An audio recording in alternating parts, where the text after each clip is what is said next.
বিধানসভায় তৃণমূলের পরিষদীয় দল ভেঙে খান খান হয়ে গিয়েছে। জোড়াফুলের বহিষ্কৃত নেতা ঋতব্রত বন্দ্যোপাধ্যায়ের নেতৃত্বে জোট বেঁধেছেন প্রায় 58 জন বিধায়ক। কার্যত তারাই নিজেদের আসল তৃণমূল বলে দাবি করছেন। তবে এখানেই শেষ নয়, কয়েকটা দিনের অপেক্ষা। বিধানসভার ধাঁচে লোকসভার দখলও যেতে চলেছে আসল তৃণমূলের হাতে। সব মিলিয়ে বাংলায় নতুন সরকারের শপথ নেওয়ার পর রাজ্য রাজনীতিতে যখন বিরাট ওলটপালট চলছে, ঠিক তখনই সর্বভারতীয় স্তরে নিজেদের প্রাসঙ্গিকতা তুলে ধরতে বড় পদক্ষেপ করতে চলেছে তৃণমূল। 8ই জুন রাজধানী দিল্লিতে বসছে বিজেপি বিরোধী জোট ইন্ডিয়ার হাই ভোল্টেজ বৈঠক। জানা গিয়েছে, সেই বৈঠকে যোগ দিতে চলেছেন তৃণমূল সুপ্রিমো মমতা বন্দ্যোপাধ্যায় এবং দলের সর্বভারতীয় সাধারণ সম্পাদক তথা সাংসদ অভিষেক বন্দ্যোপাধ্যায়। এর মধ্যেই শনিবারই দিল্লির উদ্দেশ্যে রওনা দিয়েছেন অভিষেক।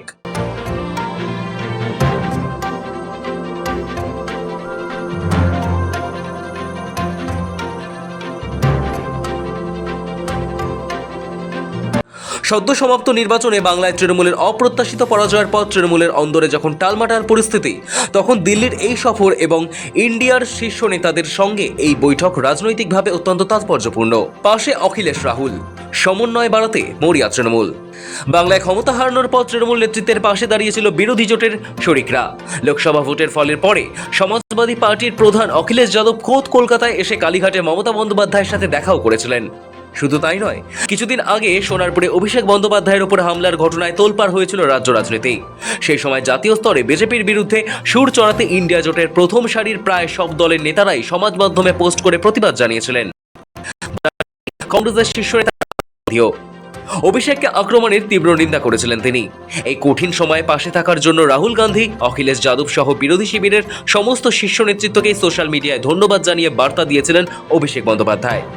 এবার সেই সমন্বয়কে আরও মজবুত করতে এবং দিল্লির দরবারে নিজেদের অবস্থান স্পষ্ট করতেই 8ই জুন বৈঠকে সশরীরে হাজির থাকছেন মমতা অভিষেক। ইন্ডিয়া জোটের বৈঠকের দিনই তৃণমূলের সাংসদ ভাঙন। সোমবার 8ই জুন দিল্লিতে ইন্ডিয়া জোটের বৈঠকের দিনই লোকসভায় তৃণমূল কংগ্রেসে বড়সড় ভাঙনের জল্পনা শুরু হয়েছে।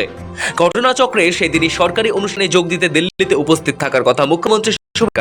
আবার সবকিছু ঠিক থাকলে ইন্ডিয়ার বৈঠকে যোগ দিতে রাজধানীতে থাকার কথা প্রাক্তন মুখ্যমন্ত্রী মমতা বন্দ্যোপাধ্যায় এবং তৃণমূলের সর্বভারতীয় সাধারণ সম্পাদক অভিষেক বন্দ্যোপাধ্যায়েরও। সূত্র বলছে, অনেক হিসেব নিকেশ করে এই দিনটি বেছে হয়েছে। রবিবার প্রায় 20 জন তৃণমূল সাংসদের সঙ্গে বৈঠক হওয়ার সম্ভাবনা।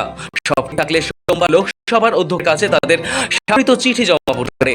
তাতে লোকসভায় নতুন দল হিসেবে কাকলি ঘোষ দস্তিদারের নাম প্রস্তাব করা হতে পারে বলেও জল্পনা।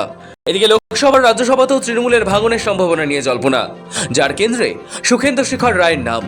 ফলে 8ই জুনের দিল্লি এখন শুধু ইন্ডিয়া জোটের বৈঠকের জন্য নয়, তৃণমূলের ভবিষ্যতের রাজনৈতিক সমীকরণ নিয়েও নজরের কেন্দ্রে উঠে এসেছে।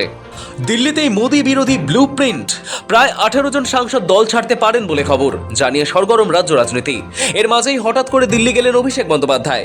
দিল্লির কনস্টিটিউশন ক্লাবে আগামী সোমবারের ইন্ডিয়া জোটের বৈঠকে কংগ্রেস সভাপতি মল্লিকার্জুন খার্গে, রাহুল গান্ধী, অখিলেশ যাদব, উদ্ধব ঠাকরে, তেজস্বী যাদবের মতো হেভিওয়েটদের পাশাপাশি মমতা ও অভিষেকের উপস্থিতি জোটের ভবিষ্যৎ রণকৌশল তৈরিতে বড় ভূমিকা নেবে। একদিকে রাজ্যের ক্ষমতা হারানো এবং অন্যদিকে দলের অন্দরে সাংগঠনিক রদবদল, এই দ্বিমুখী চাপের মধ্যেই মোদী সরকারের বিরুদ্ধে সুর তীব্র করতে চাইছে তৃণমূল। তবে তার আগেই শনিবার দিল্লি গেলেন অভিষেক। বাংলায় পালাবদলের পর দিল্লির এই প্রথম হাই প্রোফাইল সফর থেকে জাতীয় রাজনীতিতে কি বার্তা দেয় তৃণমূল, এখন সেদিকেই তাকিয়ে গোটা দেশের রাজনৈতিক মহল। ব্যুরো রিপোর্ট, সময়, কলকাতা।